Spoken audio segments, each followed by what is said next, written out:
بسم اللہ الرحمن الرحیم۔ محترم پیارے ناظرین، خوش آمدید کہتا ہوں، مرحبا کہتا ہوں اپنے یوٹیوب چینل علم اور روشنی میں، اس گارنٹی کے ساتھ کہ انشاءاللہ اس چینل پر آپ کو اتھینٹک معلومات، بہترین قسم کے وظائف اور جنرل نالج حاصل ہوتی رہے گی۔ جلدی سے چینل کو سبسکرائب کر کے گھنٹی کا بٹن دبا دیں، آل نوٹیفیکیشن کو سلیکٹ کر لیں، تو تازہ ترین جو بھی ویڈیو ہوگی انشاءاللہ بالکل فری میں گھر بیٹھے آپ کو حاصل ہوگی۔ جیسا کہ آج کا آپ نے بینر ملاحظہ کیا ہے، آتے ہیں اس واقعے کی جانب کہ روئے زمین پر سب سے پہلا قاتل کون تھا، مقتول کون تھا۔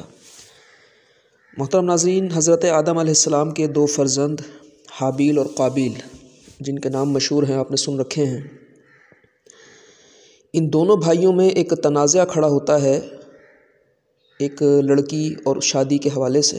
تفصیل کچھ یوں ہے کہ چونکہ نسل انسانوں کی بڑھنی ہوتی تھی، تو حضرت اماں حوا کے یہاں جب حمل ٹھہرتا تھا تو اس حمل سے، یعنی اس پیگننسی سے، ایک لڑکا ایک لڑکی پیدا ہوتے، پھر دوسرا حمل ٹھہرتا تو اس سے بھی ایک لڑکا اور ایک لڑکی کی پیدائش ہوتی تھی۔ اب پہلا حمل اور دوسرا حمل، ان کے جو لڑکا لڑکی ہوتے تھے، ان کی آپس میں شادیاں ہو جایا کرتی تھیں، کیونکہ ظاہر نسل انسانی بڑھنی تھی، یہ اس وقت کا ایک نظام تھا۔ البتہ جو ایک ہی پریگننسی سے لڑکا لڑکی پیدا ہوتے تھے، ایک ہی حمل سے جو پیدا ہوتے تھے لڑکا اور لڑکی، ان کی شادی منع کر دی گئی تھی حضرت آدم علیہ السلام کی جانب سے کہ یہ آپس میں بہن بھائی ہیں، لہٰذا ان کی شادی نہیں ہو سکتی۔ لیکن قابیل کے ساتھ جو لڑکی پیدا ہوئی، اقلیمہ، یہ کافی خوبصورت تھی، اور قابیل کا کہنا یہ تھا کہ میں تو اقلیمہ سے ہی شادی کروں گا، جبکہ حضرت آدم علیہ السلام نے ان کو تنبیہ کی، سمجھایا کہ اقلیمہ کی شادی تمہارے بھائی حابیل کے ساتھ ہوگی، کیونکہ اقلیمہ تمہارے ساتھ والے حمل میں پیدا ہوئی ہے، تمہارے ساتھ ہی پیدا ہوئی ہے، لہٰذا اس قانون کے تحت اس کی شادی تم سے نہیں ہو سکتی۔ لیکن قابیل جو تھا وہ اپنی بات پر ڈٹا رہا، اور اس نے کہا کہ میں شادی اقلیمہ سے ہی کروں گا، لیزا سے نہیں کروں گا۔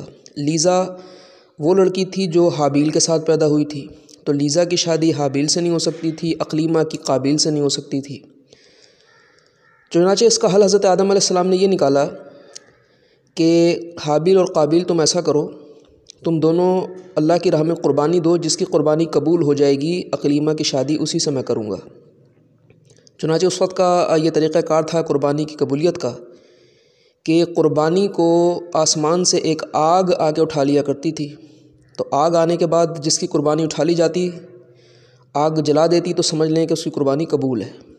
چنانچہ قابیل نے اپنی طرف سے گندم کا ڈھیر لگا دیا قربانی کے لیے، اور حابیل نے اپنی جانب سے ایک بکرا پیش کیا قربانی کے لیے۔ چنانچہ جب آگ آئی تو وہ حابیل کا جو بکرا تھا اس کو جلا گئی، یعنی اس چیز کی نشانی تھی کہ یہ بکرا قربانی میں حابیل کا قبول ہو گیا ہے۔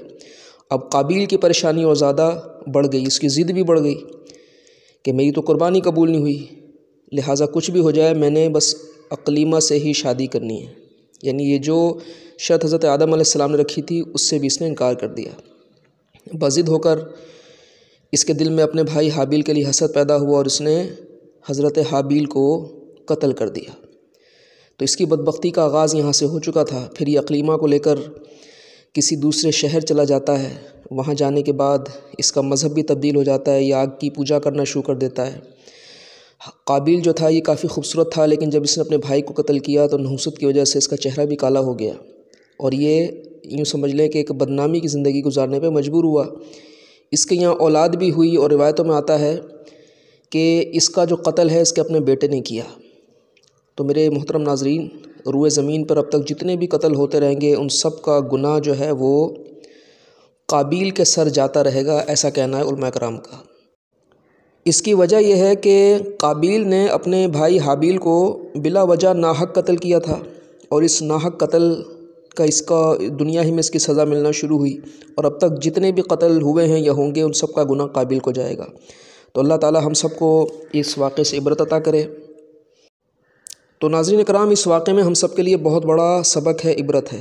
ایک وجہ تو یہ کہ پہلا قتل عورت کی وجہ سے ہوا، پھر آپس کے حسد پھر بڑوں کی نافرمانی، بہت سارے گناہوں کا مجموعہ تھی قابیل کی زندگی، جس کی وجہ سے اپنے بھائی حابیل کو ناحق قتل کیا۔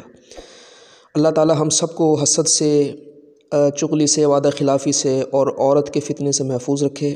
ویڈیو کو لائک اور شیئر ضرور کیجیے گا، جاتے جاتے چینل کو سبسکرائب کر لیں۔ ملاقات ہوگی اگلی ویڈیو میں۔ اللہ حافظ۔